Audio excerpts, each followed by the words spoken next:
Vamos falar sobre a Revolução Francesa. E olha, não foi só uma década de confusão. Foi um período que virou tudo de cabeça para baixo. Derrubou uma monarquia, claro, mas mais do que isso. Mudou para sempre o que a gente entende por nação, por cidadão, por direitos, e os ecos disso a gente ouve até hoje. Liberdade, igualdade, fraternidade. 3 palavras que, nossa, mudaram o mundo. Mas é bom lembrar, elas não nasceram de um momento de paz e tranquilidade, não. Elas vieram da urgência, do caos. Nasceram de uma sociedade que estava ali, na beira do precipício, num conflito que redesenhou o mapa da Europa inteira. Para a gente entender essa história direitinho, vamos dividir em 5 atos. Primeiro, como a França chegou à beira do abismo. Depois, como o povo se levantou. Aí vem a parte da República e do terror. Em seguida, vamos ver como um general tomou o controle. E, por fim, o mais importante, o que mudou para sempre depois de tudo isso. Então vamos lá. Para começar, a gente precisa voltar no tempo. Pensa na França, lá no finalzinho do século XVIII. Por fora parecia o centro do mundo, a nação mais poderosa, mais populosa da Europa, pura cultura, sofisticação. Só que por baixo de todo esse brilho, a coisa estava feia. O país estava literalmente a um passo do colapso. Era tipo a tempestade perfeita, sabe? O governo, quebrado, falido mesmo, com dívidas gigantescas por causa de guerras, inclusive por ter ajudado na Revolução Americana. E o sistema de impostos, uma bagunça, totalmente injusto. Para piorar, anos de colheitas ruins significavam que o povo estava passando fome. E no meio disso tudo, fervilhavam as ideias do iluminismo, questionando a autoridade do rei, os privilégios da nobreza, dava para sentir a raiva no ar. E o centro de tudo, o estopim, era a desigualdade absurda. A sociedade era dividida em 3 estados, ou classes. Agora pensa bem nisso. 98% da população, o terceiro estado, que era todo mundo, de camponês a burguês, pagava todos os impostos. Eles carregavam o país nas costas. Enquanto isso, o clero e a nobreza, que tinham quase toda a grana e as terras, não pagavam praticamente nada. Simplesmente não tinha como isso durar, né? Então, com esse barril de pólvora pronto para explodir, era só questão de tempo. Faltava só a faísca. E ela veio, em 1789. E aí as coisas aconteceram muito rápido. Sério, foi impressionante. Em maio, o rei chama os Estados Gerais para apagar o incêndio. Não adiantou. Em junho, o terceiro estado bate o pé e se declara a Assembleia Nacional. Em julho, o povo toma a Bastilha, aquele símbolo do poder do rei. E em agosto, vem a Declaração dos Direitos do Homem e do Cidadão. O mundo virou de cabeça para baixo. Em poucos meses, a velha ordem desmoronou. Só que derrubar o antigo sistema foi a parte, digamos, fácil. Depois disso, com o rei fora de jogo, a revolução entrou numa fase muito mais radical, muito mais violenta. A grande pergunta era, e agora? Que França vamos construir? E claro, cada grupo tinha uma ideia completamente diferente.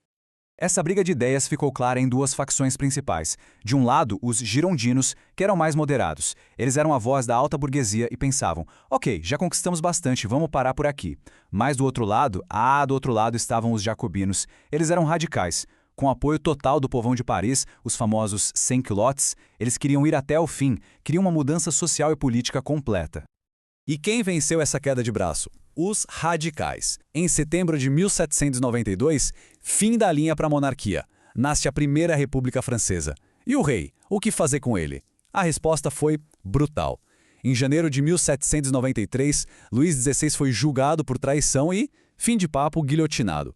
Imagina o choque que isso causou nos outros reis da Europa.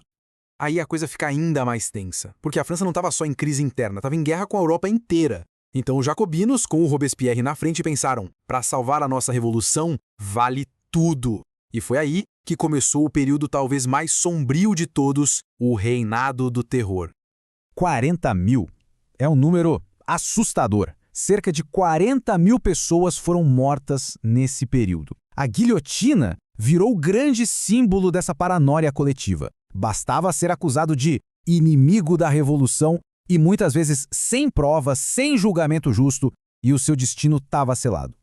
O país não aguentava mais, a nação estava exausta, e o terror, como um monstro, acabou devorando os próprios criadores. O próprio Robespierre acabou na guilhotina. Depois de tanta violência, tanta instabilidade, o que a França mais queria era um fim para o caos, qualquer fim.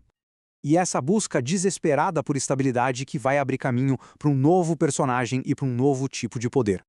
A resposta era uma palavra só: ordem. Simples assim. Depois de anos de caos, o que todo mundo queria, especialmente a burguesia, era um pouco de paz. Segurança para viver, estabilidade para fazer negócio. Chega de confusão.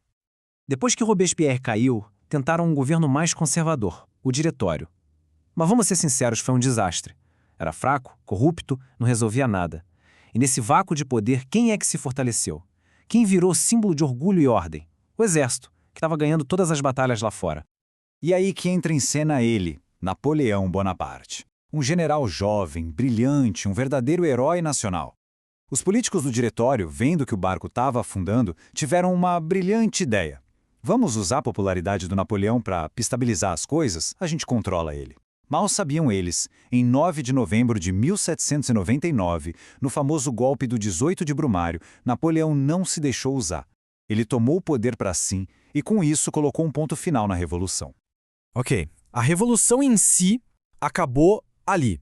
Mas o impacto dela, esse estava só começando. Agora vamos olhar de longe e entender por que tudo isso que aconteceu na França ainda importa tanto pra gente hoje.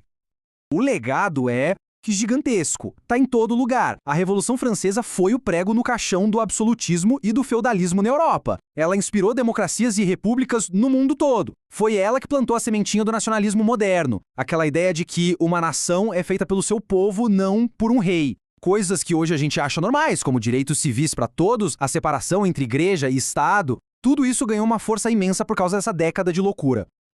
Então fica essa reflexão. A Revolução pode até ter acabado com o imperador no poder, o que é bem irônico. Mas as questões que ela levantou sobre liberdade, igualdade, sobre o poder, sobre os direitos de gente comum, essas perguntas nunca mais se calaram. E de várias formas, o mundo de hoje ainda é moldado pelas respostas e pelas novas perguntas que nasceram lá atrás, naquele caótico 1789.